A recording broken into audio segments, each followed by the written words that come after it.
All right, let's get started. Well, good morning. Thank you for joining us for our webinar, Trauma-Informed Techniques for Campus Police.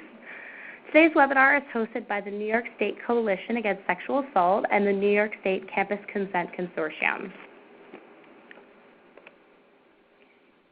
The New York State Campus Consent Consortium is focused on supporting universities in meeting the mandates of Enough is Enough, the Enough is Enough law, also known as Education Law 129B. The Campus Consent Consortium is also committed to supporting all stakeholders and going beyond the letter of the law. We are a collaborative network made up of college administrators, Title IX coordinators, Rape Crisis Center advocates, state police, and many more. If you're interested in learning more about us, you can follow us on Facebook. Here I have the sign up. Or you can also email me, mcarroll@nescasa.org, and I'll be happy to get you set up. Okay. I'd also like to take a brief moment to introduce the working groups with the New York State Coalition Against Sexual Assault. So these are all new. We've just launched them. We are looking for students, people of color to join our advisory group, people who are interested in joining our evaluation tools working group, as well as our restorative justice techniques, prevention education best practices, as well as our law enforcement working groups. Again, you can email me, and I'll be happy to give you more information, as well as get you connected with the other members of the working group. So, before we get started this morning, I would like to take a brief moment to go over some really important logistics. First, there is a chat function on the bottom left hand of your screen. Please use this to send in questions. There will be a question and answer session at the end of the webinar. You can also know that this webinar will be shared tomorrow. So in case you missed something, you will have the recording as well as the slides to review. And finally, just make sure that you mute your phone. Right now there isn't any feedback, so I thank you all profusely for that, but please just be careful. Okay. So over the course of this webinar, we're going to cover the following topics. What is a trauma-informed approach and why does it matter? What is trauma? Who are advocates? We'll also discuss successfully incorporating trauma-informed techniques into campus work. And finally, we'll have a question and answer session at the conclusion. Okay. So today's presenters are Bill Shea, the Senior Investigator with the New York State Troopers, Christy Taylor, the Campus Coordinator with the Advocacy Center of Tompkins County, and the moderator is myself, Michelle Carroll, the Campus Coordinator with the New York State Coalition Against Sexual Assault. So let's get started, and I'll introduce our first presenter, Christy Taylor. Her contact information is above. Christy Taylor is the Campus Coordinator with the Advocacy Center of Tompkins County in Ithaca, New York. She holds a bachelor's in psychology, is a New York State certified rape crisis counselor, and a master trainer for Enough Abuse New York, a child sexual abuse prevention program. Throughout her career, Christy has provided advocacy, crisis intervention, and ongoing support for those impacted by domestic and sexual violence, and is an avid supporter of victims' rights. From her work with survivors, she has developed a deep passion for prevention-based work and improving the systems meant to support survivors. In her current position, she works as a collaborative partner with the local campuses to provide education and consultation about the dynamics and impacts of abuse, how to best support survivors in healing while holding offenders accountable, and the cultural norms that prevent social change around these issues. Christy, I'll turn it over to you. Perfect. Thank you, Michelle. Good morning, everybody. I'm really excited to be able to kind of talk about this topic, and especially really speaking with individuals who are on the investigative side and looking at some of those core approaches of how do we do best to encourage victim healing and also justice around specifically the issue of sexual violence, although I think a lot of these skills can also be utilized in other traumatic circumstances that you come across for people. So just to start, to put everybody on the same page, is what are we talking about when we say a trauma-informed response? And this is a definition that is used in a few different arenas. But I think what we are really looking at is that it's a strength-based response, and it really takes a holistic look at the issues that victims are facing. So when we're talking about a trauma-informed response, we're not just talking about one technique that we're using to improve the kind of lives of survivors, but we're looking at our entire system. And that's everything from the language that we use when we're speaking with people to how the public perceives us and what we're doing to kind of meet those needs and any concerns that people may have. All the way through our web-based content. What is on our websites? How does that show that we take a trauma-informed response, that we support survivors? And then who do we collaborate with? Are there individuals that we work with? Are we working with local rape crisis programs? If you're from a campus that has a victim advocate or support agency based right on your campus, how are we collaborating together? And then, of course, the specific interview techniques that we're using. And are we using those in a way that really recognize the impacts of trauma and can access the way that people are going to retain information? We'll talk a little bit more about that as we go forward. And Bill will talk in the second half about kind of specific ways that you can look at this holistic approach. So kind of moving forward, why do we bother? Why bother with a trauma-informed response? It's definitely a lot more work. And it's a different way of thinking than a lot of us have either been trained to do or that we have thought about kind of putting into our practices.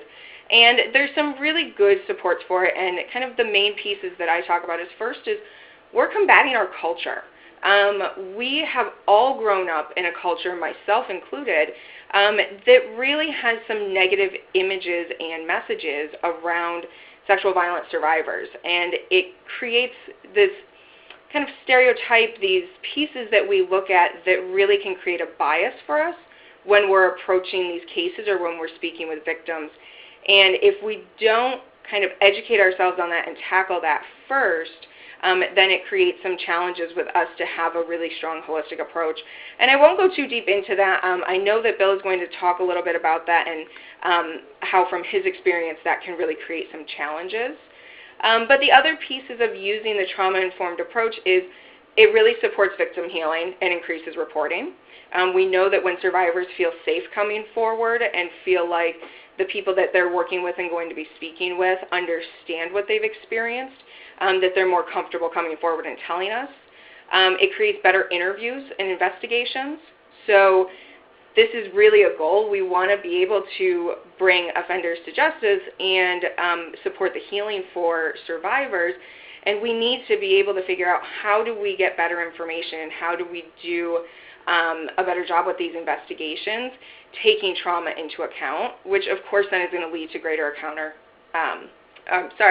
accountability. So we all got into this work for the same reason. I'm an advocate, so I'm really coming from a different perspective in some respects, but I play a different role than, of course, law enforcement or investigators are going to play. But we all got into this to create public safety, to make sure that people are whole and healed in some capacity. And by using the trauma-informed approach, we have a better likelihood of reaching that goal. And then what is trauma? Kind of putting trauma is such a huge word. It's something that I know is being brought into the forefront a lot more in conversations and in the work that we're all doing. And so this is just kind of a simple definition, is an event beyond the scope of normal human experience. And that people are perceiving that to be threatening to a person's life, or it was threatening to a person's life or physical integrity. And that really there's these feelings of hopelessness, fear, horror, disgust. This definition, there's just the core pieces here is beyond the scope of normal human experience. This isn't something that we as human beings expect to experience in some way. So whether that trauma is in war, whether that trauma is sexual violence, whether that's the trauma of having somebody threaten us with a weapon in some capacity, all of those things are pieces that us as human beings aren't designed to experience. And one of the ways that I think about this a lot of times is that when we grow up, we develop this toolbox of things to be able to handle when we have challenging circumstances. And so we know what to do when we've had a bad day. We know what to do if we're fired from a job. We have those basic coping strategies. Trauma creates experiences where those tools no longer work anymore. And so people can really have a difficult time coping with those experiences, and it starts to change how we are able to function in the world, which of course then as law enforcement, if you're trying to work with somebody, it's going to create some barriers and challenges as a result of the trauma that people have experienced. I think the other core piece of this is this last point that says the meaning of the event to the victim is more important than the specific acts. This is understanding that as an outsider, if we're hearing from someone, we might not quite understand why is it that somebody is having such an intense response to this experience depending on the details that they're sharing. And it comes back to this: how did somebody interpret what was happening to them? And one really common thing that people will say, even if there wasn't an extreme amount of physical violence involved or a weapon involved, is this phrase of, I thought I was going to die. Right? So they perceived in their experience of what was going to happen is that I was going to die from this and that result. And that interpretation changes how our body and our brains respond to the circumstances, which then kind of plays out in this other way that we're going to go into. So understanding the impacts of trauma. There's no normal way to respond to trauma. Everybody responds in a different way. There's a variety of different factors that really play into how somebody may experience trauma. And so I think that's a core piece is we are going to talk about some typical things that happen as a result to kind of the body or the brain or social emotional health. But there isn't one kind of checklist that you would be looking at in a sense to say, okay, this is a person who's experienced trauma or this is a person who hasn't, because there's not a typical expected way that somebody's going to respond or look or behave afterwards. And that's a first really core message that we have to hold on to, because I think we make a lot of assumptions about how somebody will present to us if they've kind of quote-unquote truly experienced one of these forms of violence. So the more that we can kind of remind ourselves of that and back away from that assumption, the more that we can start to really listen and hear the person who's speaking with us. The three main areas that we're going to look at specifically for impacts of trauma today are memory. So how does trauma impact memories? How does trauma impact the physiological response of a person? And then the mental and socio-emotional health of that person. Because I think we could all agree that these three factors are going to impact our investigations and our ability to work with individuals. So first, trauma and memory. This is one that is obviously crucial when we are talking about an investigation. We need to hear from people. What is it that happened? Can you tell us what your experience was? Descriptions, timelines, who the person is, what they said, all of these really explicit details. And I think we make assumptions at times that if somebody's gone through a traumatic event, they are going to be able to give us a step-by-step recounting of what happened in their experience and in that night or that afternoon. And the reality is that as much as sometimes people want to be able to do that, the way that trauma impacts how our brain responds, it can be very, very difficult for somebody to be able to recount memories in that very specific way. And this is why. And I will tell you, I am not a neuroscientist. I am not an expert on how every little aspect of the brain works. But there is some really great resources out there to be able to kind of learn more about this. And this is the kind of basic introduction to it. So when somebody experiences a traumatic event, I think most of us have heard the concept of fight or flight, right? The primitive aspects of our brain kick in, and they kind of shift our body into this place of, are we going to fight the scenario that's going on, or are we going to try and flee from it? And when that comes in, it's this very split-second, unconscious decision that the brain will make, and then it starts to respond in certain ways. And when it responds, the first thing it will do is release these stress chemicals in the brain.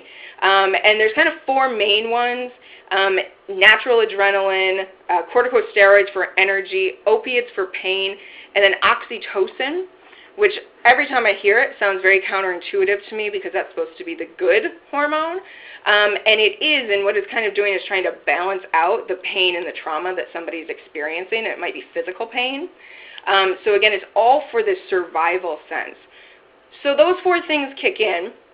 That's fantastic. Our body's trying to survive.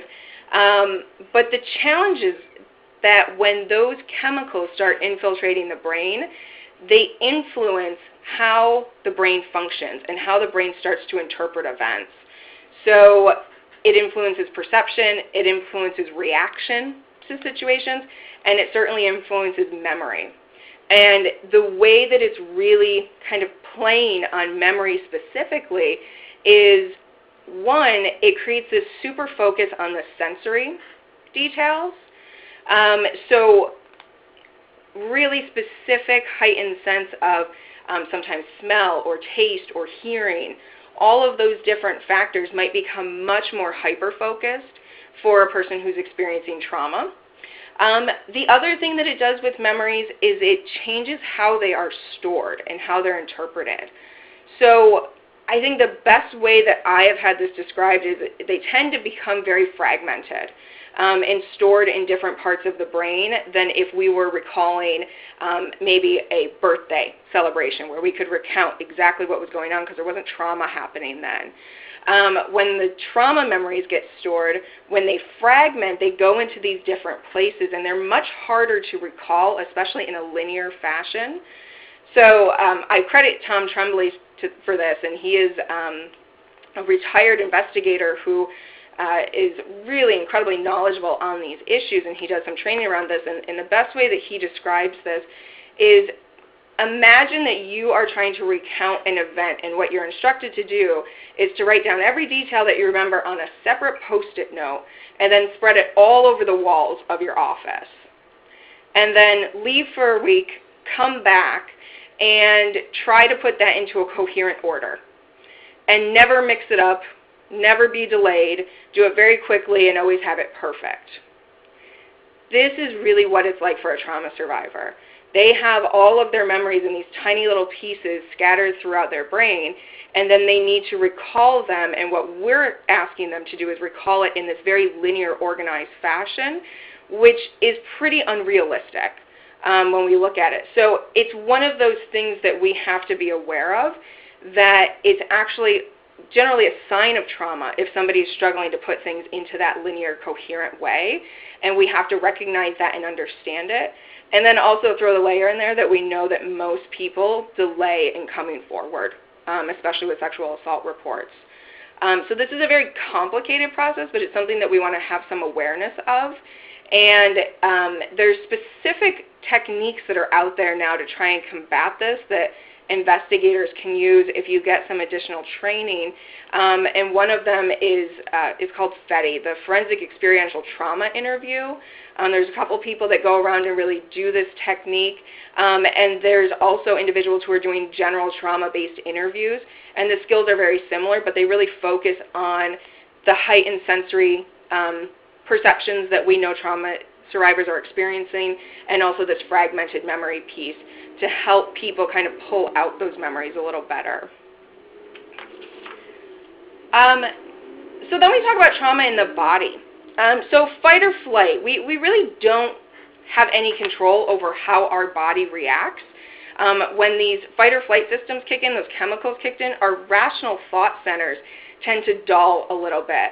So this idea of why didn't you do this, or if I was in that circumstance, I would have done this, that we hear in a lot of these cases isn't really a fair expectation because those parts of the brain aren't even functioning in the same way. So fight or flight could be a response that the body has, and most of us are pretty familiar with that one. Another one to listen for is this submit and negotiate, where you will hear people kind of tell their story, and they most likely will not call it this, this negotiation, but you're listening for when they tell their story as pieces that sound like they're negotiating. So saying, you know, if a person is telling you that, well, I wasn't comfortable saying no, I was really scared for that, But I started saying things like, well, I really don't want to tonight, which implies that it could happen later to try and calm the situation. Or something that we hear with cases of domestic violence a lot of times is people will negotiate into different sex acts. So I don't want to have penetrative sex tonight, but I'll perform oral sex. And that hopefully that creates a safer environment, and it gets away from a full rape that might happen, even though that wouldn't be true consent by any means. But really looking at this submit and negotiate, that's a pretty common reaction that you can start to hear from people. Frozen fright, which is not the technical name, but it's a really common way to describe this. This is really tonic immobility. It is literally a body reaction where the body freezes. People cannot move, and they're kind of stuck in this place, and they're conscious of it. They're conscious of the fact that they can't move, but that is sometimes a trauma response that will happen completely outside of somebody's control. And so we want to hear for that, because a lot of times people won't have the language to explain it. They'll just say, I literally felt like I was frozen. I couldn't lift my arm. I couldn't move. And that's going to help support this idea of trauma and that there was a traumatic event happening in that. And the last one is dissociation. So this is something that advocates and therapists who work with victims all the time are quite familiar with. And it's basically the sense where people in the brain is trying to protect that victim from what they're experiencing. And so it's almost like that person isn't in their body anymore. And it can be described in different ways, and it can feel different ways for different survivors. But you might hear people say things like, I feel like I left my body. I feel like I was in another place. Also in that concept of I was almost watching myself be assaulted. This is all dissociation, and these are all things that, again, are not controlled by the person who's experiencing them, but definitely signs of trauma. And you don't experience these things in consensual experiences. These are things where people perceive that their physical integrity is in danger, that they're feeling helpless, that there's fear component in there. And so that all supports that there has been some type of assault that has happened or some type of traumatic experience. The last piece with dissociation is it, of course, can happen during an assault, but this is also something to pay attention to while people are making a report. So people can't always control when these dissociation episodes or moments happen. And just like it's traumatic to experience in the moment, a lot of times survivors find it incredibly traumatic to have to recount what has happened to them. And so you can see dissociation with people who are reporting to you. So if you've ever had the circumstance where people have a very blank stare or they're incredibly stoic, sometimes people can interpret that as, well, this couldn't have really happened to them because they don't even look like they care. They're not crying, they're not upset, they're not emotional in any capacity, they're not angry, right? It doesn't seem like it matches, their affect doesn't match what their story is that they're telling me, and so it makes me start to believe they're being a little deceptive. What you might actually be seeing is some of this dissociative behavior that can happen just from recounting the story. Even if we're doing everything that we can to minimize trauma, this can happen.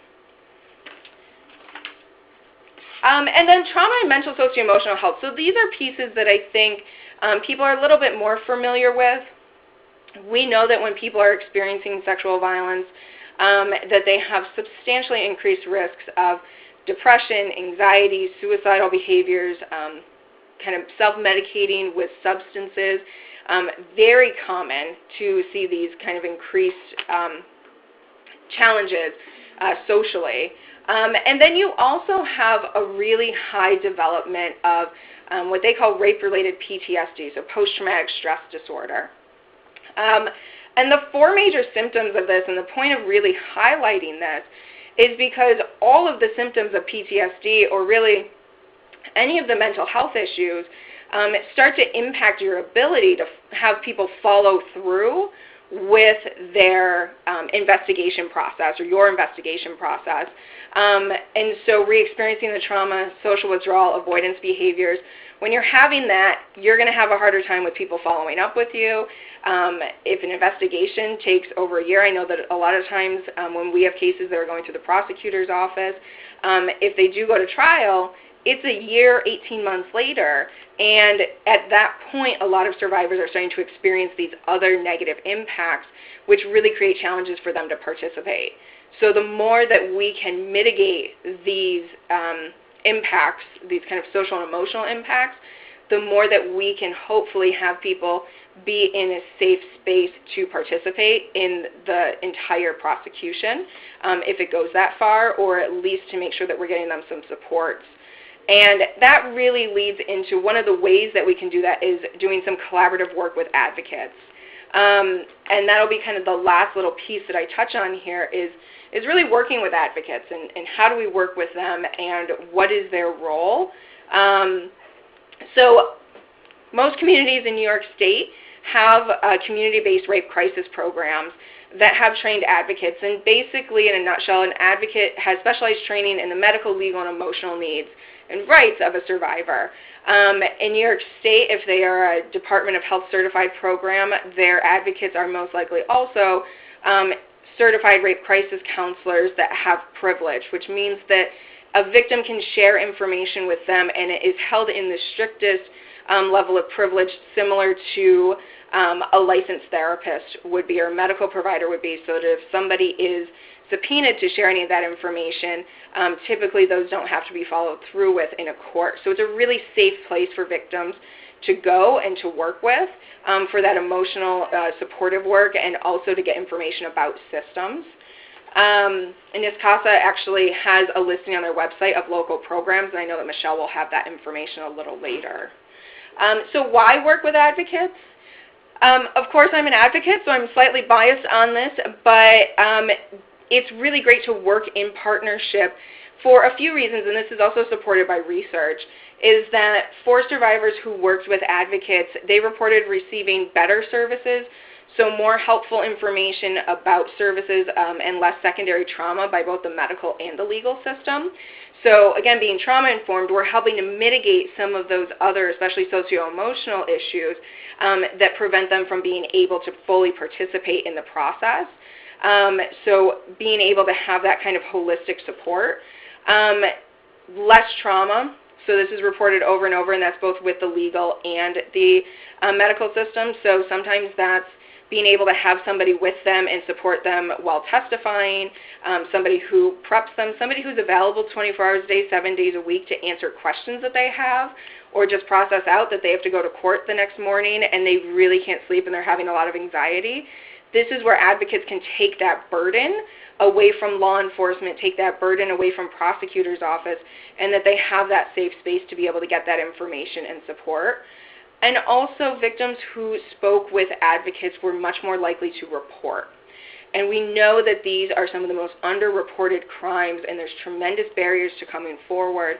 What research shows is that if we can get people connected with advocates first, or at an initial disclosure point, then they are much more likely to report their assault and to go forward with the prosecution. So it really kind of goes back to that main goal of greater public safety, greater offender accountability, and more support and healing for those victims. And then just a few ideas of how you could work with advocates. So Michelle has a slide here.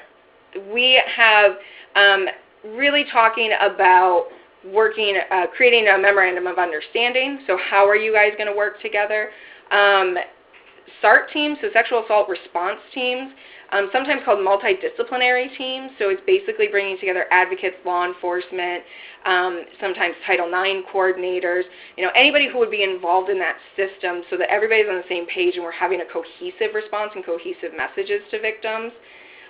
monthly meetings, so that can be check-ins about what's going on. It can be feedback opportunities, and I mean mutual dual feedback opportunities. So I think one of the things that I hear from law enforcement sometimes about being concerned of working with an advocate is I think they don't understand their role in this space, and they're going to do something that negatively impacts the investigation in some way.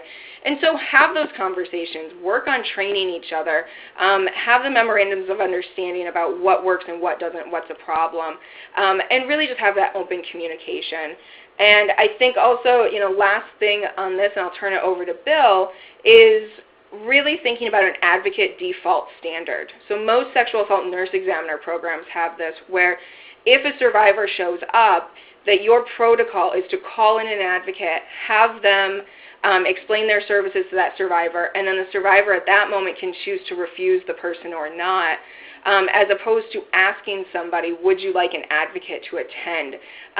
What we find is that people feel like they're being a burden, and so they'll say no, even though if somebody had actually shown up first, they would say yes, and they would find that supportive and helpful. So really thinking about that as a model and approach and talking with your local programs. So thank you so much. I'll be back to answer questions at the end, but I'm going to turn it back over to Michelle now. Okay. Thank you so much, Christy. That was extremely helpful. Again, please don't forget to share your questions using the chat box on the lower left hand of your screen. I'm collecting questions, and we'll return to them at the end of the presentation. So now I'm going to introduce Bill Shea. So Senior Investigator William J. Shea is in his 20th year as a New York State Trooper. He is currently the Capital District Coordinator for the New York State Police Campus Sexual Assault Victims Unit.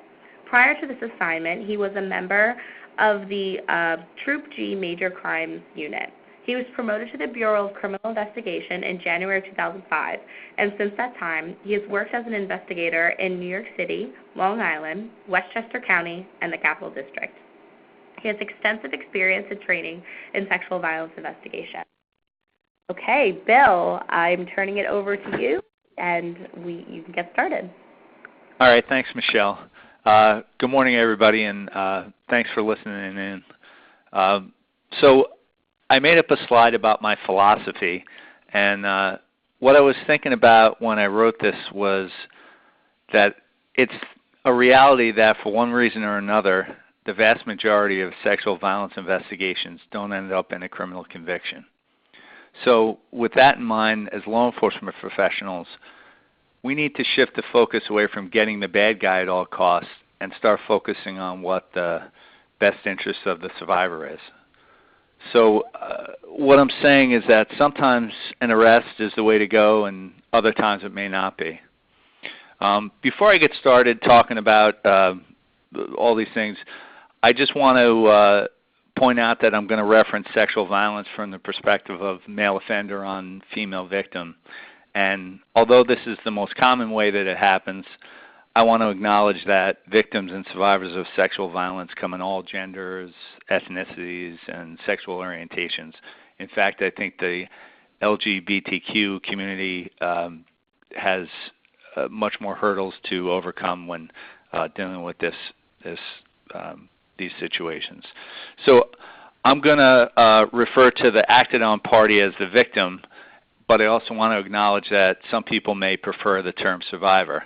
So I'm only going to refer to he and she and victim as a matter of my convenience for this conversation. So next slide. Okay. Overcoming stereotypes.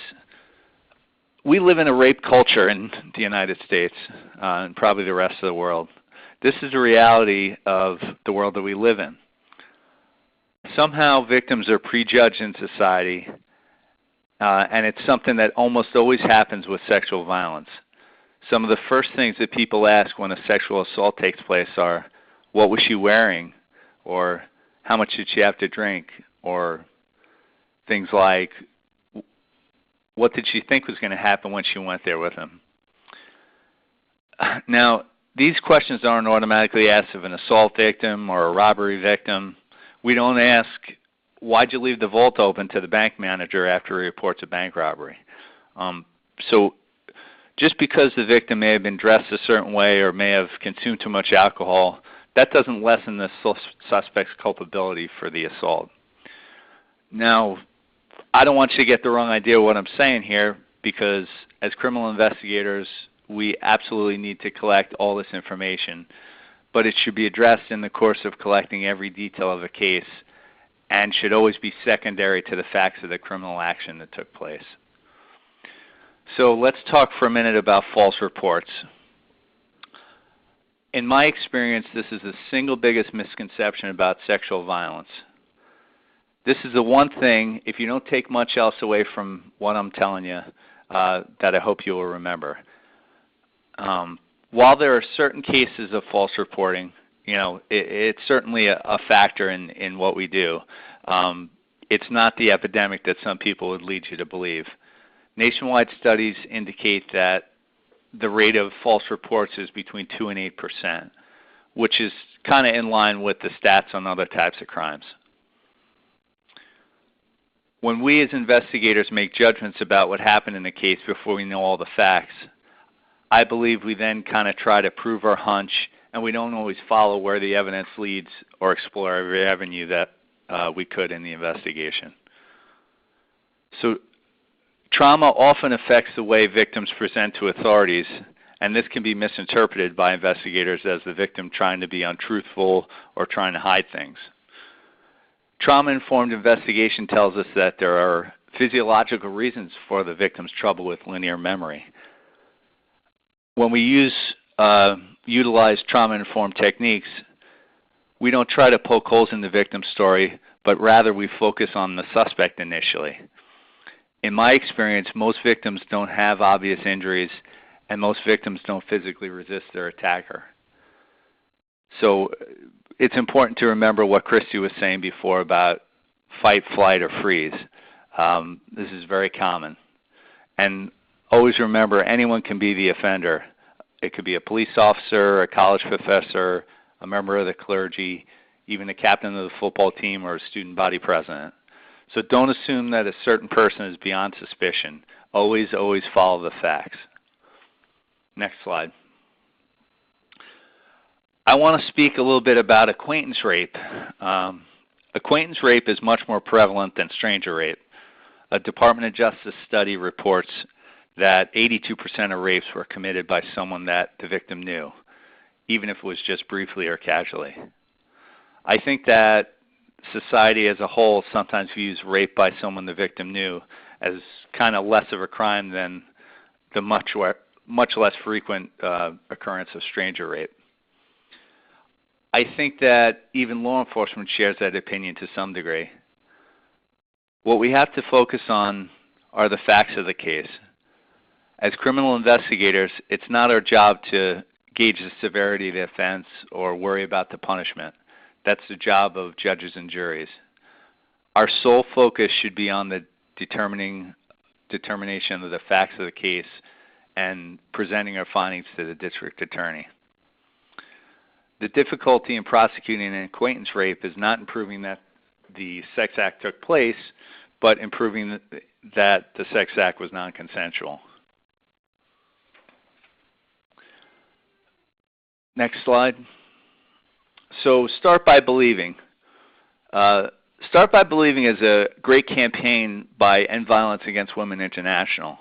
If you go to their website, they've got a great deal of information and links to really good training opportunities, and I strongly encourage all of you to check it out. But Start by Believing, it's really a simple concept. Don't prejudge a case. Go into every investigation with an open mind. All reports should be taken as valid unless or until actual evidence proves they aren't. As law enforcement professionals, we're seeking to find the truth, and making assumptions about a crime because of the victim's background or an individual's particular circumstance is definitely not conducive to a good investigation. Now, there's certain things that are common to victims of sexual assault, and one of these is delayed reporting.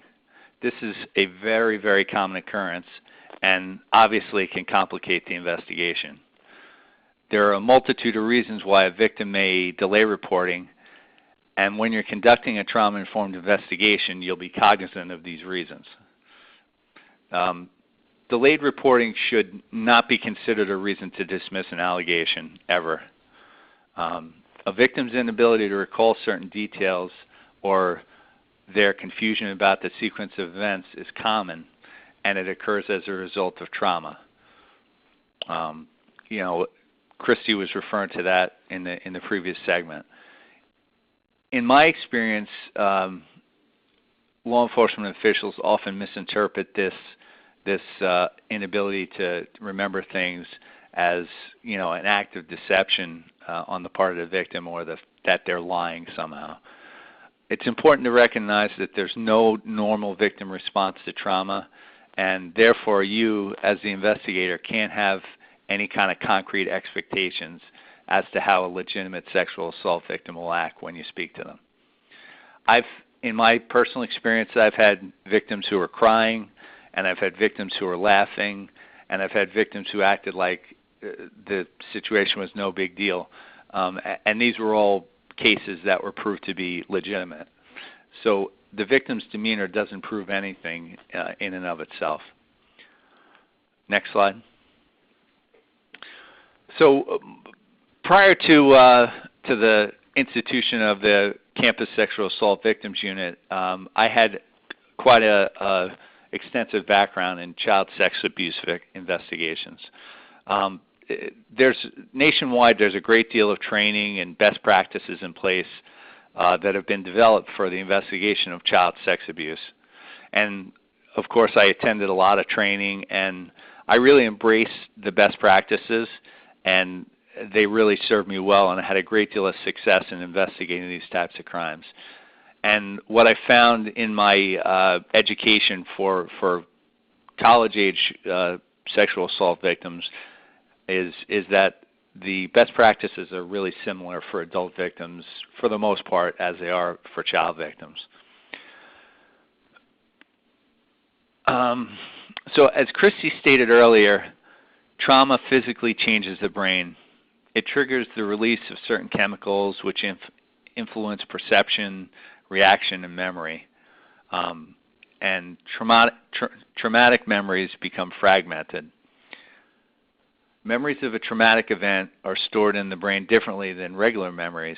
And subsequently, when we as investigators ask victims to start at the beginning and tell me everything that happened step by step, a victim of trauma will often have a great deal of difficulty with this.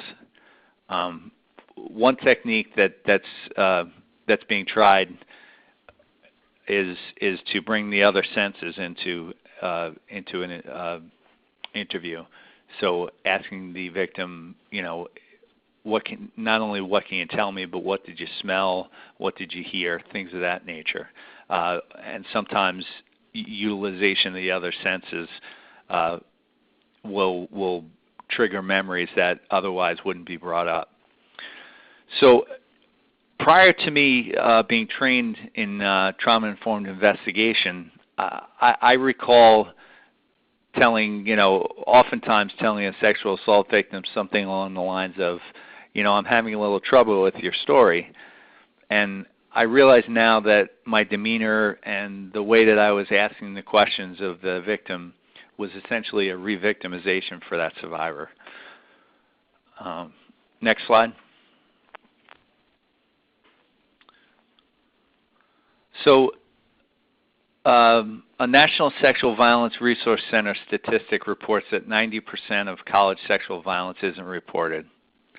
Now, I'm going to go out on a limb and state that somewhere in that 90%, there must be victims who want justice and would report in a perfect world. Victims often don't come forward because they find themselves in situations that they're embarrassed about. This is a big impediment to reporting to the police because they feel society is going to blame them, and they feel like partially responsible for what happened to them. So victims who confide in close friends or family members, they're often re-victimized by the family and friends who say things like, what'd you think was going to happen, or how could you be so stupid? So it's really not a stretch to say that when even your best friend has a problem with the story that you're telling, you're not going to be too eager to report it to the police. So this is when trauma-informed techniques become so important. We as the police investigators, and hopefully everyone involved in the legal process, we should try to, wherever we can, to give power back to the victim and some sort of bit of control. We need to focus on the well-being of the victim and make prosecution of the perpetrator secondary. It's because, like I was saying before, the reality is these cases are difficult, and if we focus on just trying to arrest somebody and make them pay for what they did, you're losing sight of the fact that you might be, quote unquote, throwing the baby out with the bathwater, and then the victim isn't getting what they need to heal properly, and that should be the most important thing. So you don't want to pressure the victim into making a decision they may not be ready to make at that time. But it is important to encourage the victim to have a SANE exam conducted if it's appropriate, because that evidence is not going to be there for very long. So if the report is made within a certain amount of time, it's very important to encourage a SANE exam. There's talk of extending the time frame for a SANE to 120 hours. But currently in New York State, 96 hours is the standard for to have a SANE exam completed after a sexual assault. You want to take the time to answer any questions that the victim may have, and go over the options and possible outcomes, and empower the victim. Let them know that they don't have, even though they're talking to you, as a law enforcement person, that doesn't mean that they have to go forward with a full-bore prosecution. Let them know that they're. I always use the term, you're steering the ship. And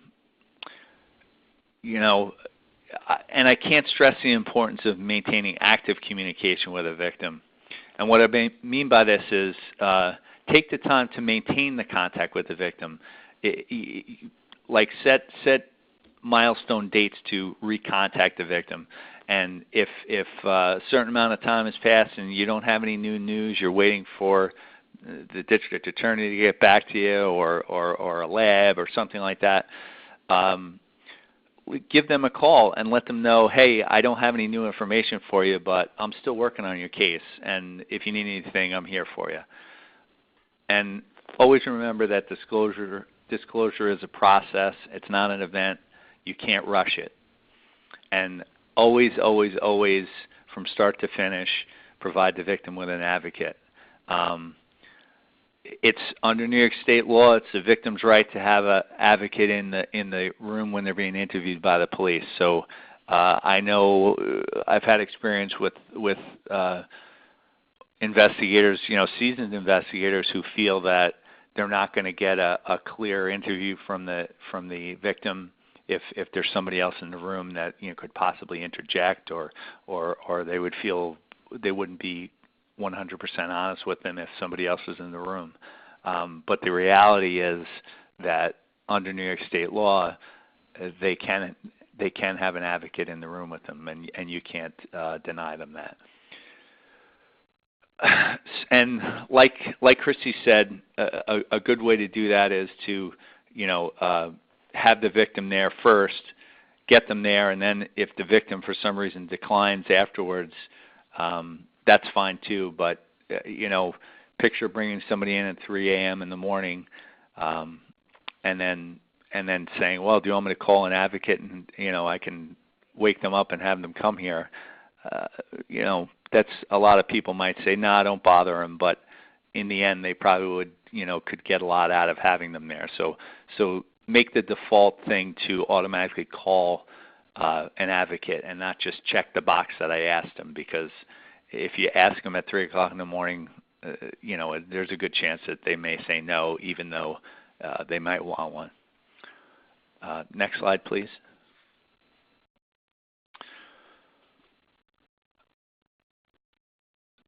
Documenting trauma.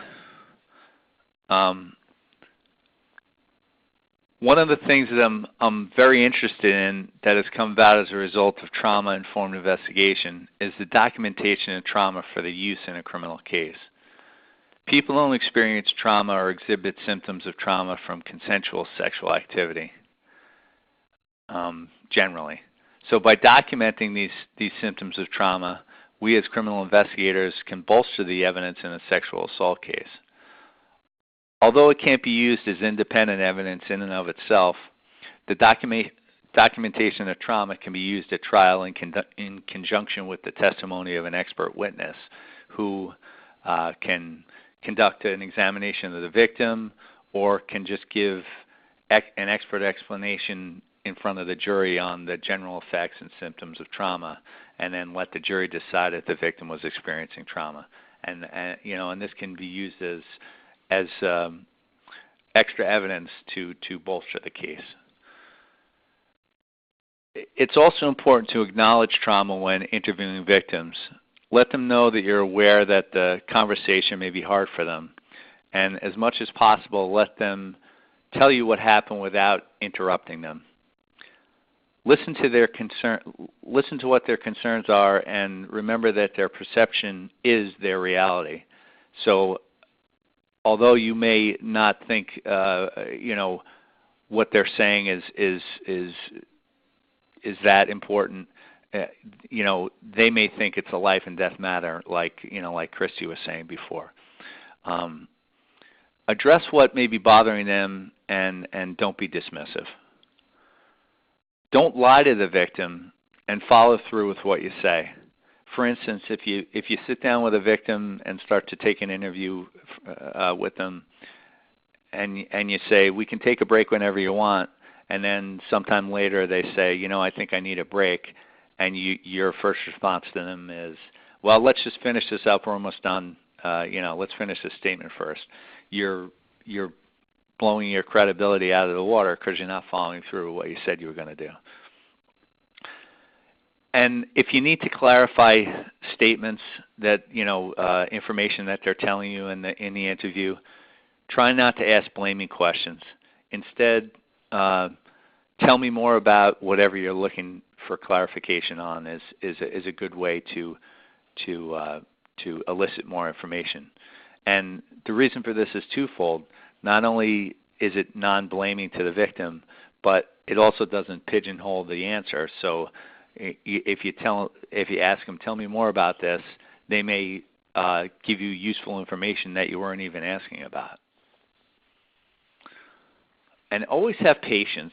A good interview is not rushed. And be aware of your body language and things, because little nonverbal cues like looking at your wristwatch could potentially negatively impact your ability to conduct a quality interview. Next slide. So he said, she said cases. These are the cases where the victim comes and you have little or no physical evidence. And these types of cases are often considered to be a non-starter without a confession from the suspect or evidence from a pretext communication. So, like a controlled phone call or social media contact where the suspect makes inculpatory statements. So this, that's been the kind of the standard in the past is well, there's no evidence, it's his word against yours. But this doesn't have to be the case. A good sexual assault investigation focuses primarily on the behavior of the suspect, not the victim, like I said before. So it's important to collect information on all the parties involved in order to conduct a thorough investigation. But you want to leave the victim blaming to the suspect's defense attorney. Some ways to gather evidence in a quote-unquote he said, she said case is you want to thoroughly document the suspect's activities prior to and after the assault. Find and interview witnesses that can tell you what the suspect was doing before and after the assault. You know, a thorough background of the suspect should be conducted to find out if there were ever previous allegations made by anyone else. And you want to conduct as many interviews as possible to uncover the truth. Interview everyone you can, especially former intimate partners. And remember that anyone can be an offender. As investigators, we have to be aware of the possibility that the suspect chose this victim because of the victim's problems with alcohol or drugs, or maybe a mental illness or handicap. You know, that's a reality that someone who is a quote-unquote predator will prey on people who they perceive as somebody who has a diminished capacity to be believed. So when this person comes in that may have some sort of mental disease, you know, and they tell you this story, you want to follow the evidence and don't prejudge the case. You know, and a thorough investigation will hopefully determine if the suspect isolated the victim, you know, and if there was a significance to the location of the assault. Next slide. Sexual assault and domestic violence, they often go hand in hand. And as investigators, we need to be aware that where one violence against women crime is being committed, there's usually a history of other crimes. And one of the most prevalent precursors to sexual violence in a relationship is stalking and controlling behavior of the victim, you know, towards the victim. So in addition to traditional stalking, stalking can occur utilizing mobile devices and social media. A good sexual assault investigation explores every possibility and recognizes that even information that's not contemporaneous to the crime can be of some value. So because of the difficulties in making a case with a sexual assault investigation, there's sometimes a rush to come to a quick conclusion. And these actions can be a self-fulfilling prophecy. You need to, as an investigator, you need to take your time with the case. There's no reason for a sexual assault investigation to be open and closed in a day or two. That's just not a good investigative technique. And in my personal experience, I've often gotten case-making information weeks after the initial report of a quote-unquote he said, she said case. So don't be in a rush to close it out. So in conclusion, I just want to go over the points that I tried to make here in this brief overview of trauma-informed investigation. Start by believing the victim and be aware that trauma may affect how the victim is able to explain what happened to you. Try to give some control back to the victim and realize that police are intimidating even when we're not trying to be. And then focus on the actions of the suspect just like we would in any other case. And don't blame the victim or look to poke holes in their story unless or until a thorough investigation leads you there. And then document the victim's symptoms of trauma and always take your time. Thanks. Excellent. Thank you so much, Bill, and thank you, Christy. That was a really excellent conversation. I know we've covered a lot of information, and I've received quite a few questions, so I'd like to jump into the question and answer session just for a few minutes so we can start addressing the questions that came through the chat box. So this question is for the both of you, Christy and Bill, and it's about how drinking and the drug culture at universities can make it difficult to solve investigations. Can either of you speak to how to work with either a victim who was drinking or on drugs during the assault? Yeah, so this is Christy. I can speak a little bit to kind of a supportive approach, and then I think Bill can talk a little bit about actual investigation and some of the things that you might want to look at. I think one key aspect to understand is that we have to approach that victim with the understanding that they are probably intensely blaming themselves. Our culture is really victim blaming when it comes to somebody willingly engaging in drinking or drugging behaviors, and that kind of expectation that what did you think was going to happen, or why did you put yourself in such a dangerous situation. And I think we have to be really careful that even if that thought comes into our head, to not convey that in any capacity, because it's immediately going to shut that victim down from wanting to engage in the process. And so from a supportive place, it may be important to validate for somebody that even if you've chosen to drink or use drugs, that one, it's not your interest to prosecute anything for that, but two, that it doesn't give somebody the right to take advantage of that situation. Also recognizing that a lot of times offenders will intentionally use alcohol to create vulnerabilities in a person. So I think from a victim support standpoint, that's where I go to, and I'll kind of turn it over to Bill as far as actual investigations. Okay, so, you know, I think Christy made a bunch of good points there. First of all, you got to do a thorough investigation and find out, you know, what were the circumstances of the drug and or alcohol use. You know, as we know, alcohol is the most widely used date rape drug in America, and were the circumstances of this situation such that the perpetrator, you know, was feeding alcohol to the person in order to lower their inhibitions and you know, make them more of a victim. And this is where the thorough investigation comes in and talking to other people. Also, you got to consider were other drugs used. You know, so if a SANE exam is conducted, you want to get a drug-facilitated kit done so that you can do a blood test and see if there's any other drugs going in the victim system that might have facilitated the attack. And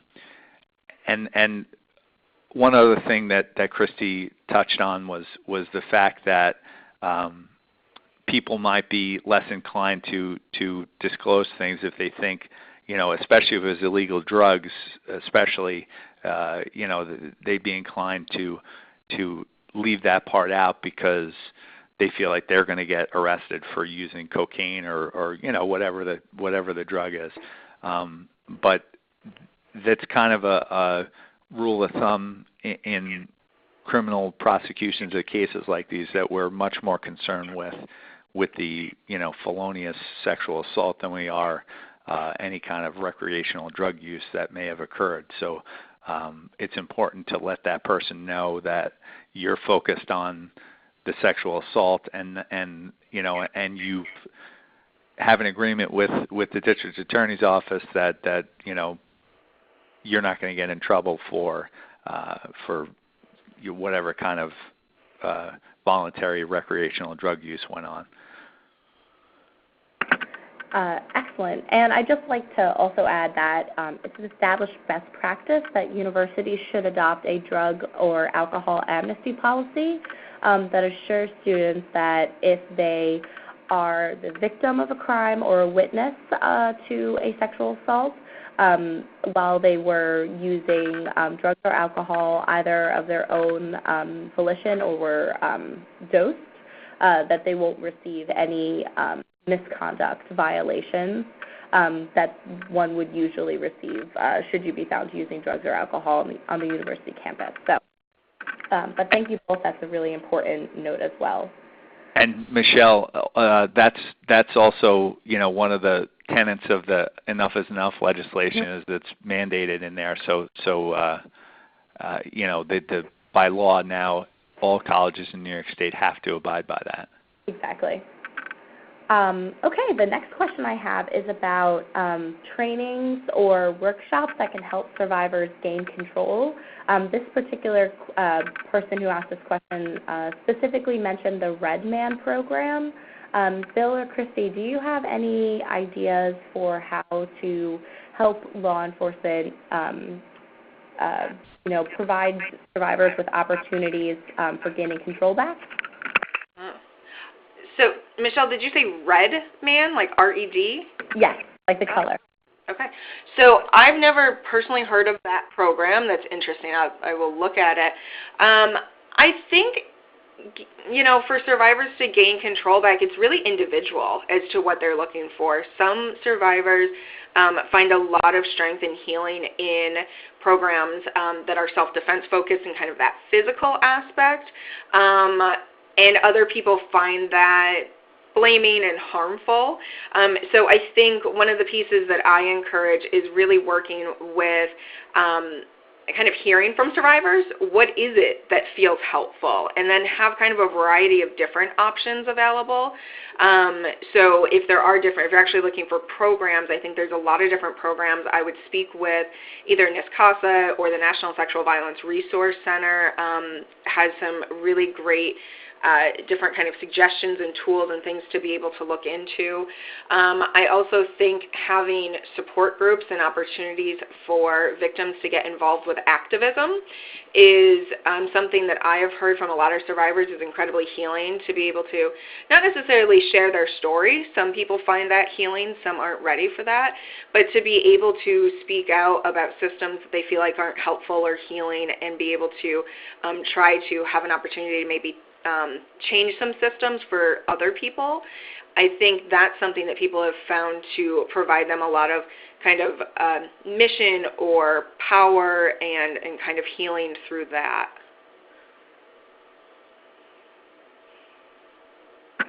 Great. Bill, is there anything you want to add? Well, I just wanted to add that in dealing with all the colleges in the Capital District here, I know there's quite a few on-campus, affiliated with the on-campus clubs. There's an opportunity to get involved in groups that would empower victims, but also some of the service organizations are starting sexual assault support groups. So I'm sure you're aware of all of them as well, but if anybody wants to contact me or you, for the Albany area, we could definitely put you in touch with a bunch of people. Excellent, great. And so this will just be the last question before we end for today. But Christy, can you talk a little bit more about how a rape crisis advocacy center can work closely with campus police and how maybe those two organizations can develop a relationship? Sure. So I think this is a time that people are really primed for being able to kind of collaborate with the communities when you're talking about the Enough is Enough legislation that has come out, that has also in some cases provided some additional funding to local community-based programs to better support the campuses and campus police departments. I think the first step is really identifying who are your community partners, who are the people that provide these services. And I will say in some of the smaller communities, they are substantially less resourced. So the way that they can work together might look a little different. But I will speak from my perspective is that most rape crisis programs are very interested in partnering with the campus-based programs and haven't always felt like there was an opportunity to kind of create that partnership. So I would say first step is really identifying who are your rape crisis advocates in your community and reaching out to them and seeing if there's an opportunity to sit down and talk together, and you having some ideas of what would be helpful or where you feel like some of the barriers or concerns would be, and then asking them what is it that they could provide as a support, and creating some of those kind of clear policies and protocols of how do you work together. Express any of your concerns, What is it that feels difficult sometimes about partnering with advocates? And I would be really upfront and frank and allow them that same opportunity of what might be some concerns that they've had working with kind of a public safety office or a law enforcement office, and coming at that from a standpoint of the better we can learn from each other, the better that we can work together to accomplish that same overarching goal of supporting victims. And in most cases, programs are minimally going to have a 24-hour hotline that you could get connected with or get a survivor connected with. But most of the time, there's also advocates that are available 24 hours a day, 7 days a week to assist a victim through a sexual assault exam at the hospital, or if you are working with somebody and they need to make a report, being able to come and provide the emotional support, help do follow-up, explanation of what's going to happen next. All of those things that can be really time-consuming for law enforcement to be able to do. Those can be roles that advocates play. They can also sometimes do training and education. So if you're looking for, this was a really, really quick overview of this topic, you might have community-based advocates that are able to spend a little bit more time having some more in-depth discussion about this and speaking from the victim perspective. Great. Okay, so I think that concludes our question and answer session for this morning's webinar. Just a reminder, this recording will be sent tomorrow morning to everyone that registered, so do not worry, you will have time to review the webinar again at your leisure and share it with your colleagues. So thank you all very much. I hope that this webinar was helpful to you, and I look forward to connecting with you in the future, and I'm sure Christy and Bill also feel the same. So thank you very much, and have a wonderful rest of your morning. Absolutely. Thank you. Yeah, Bye, thank everybody. you. Take care.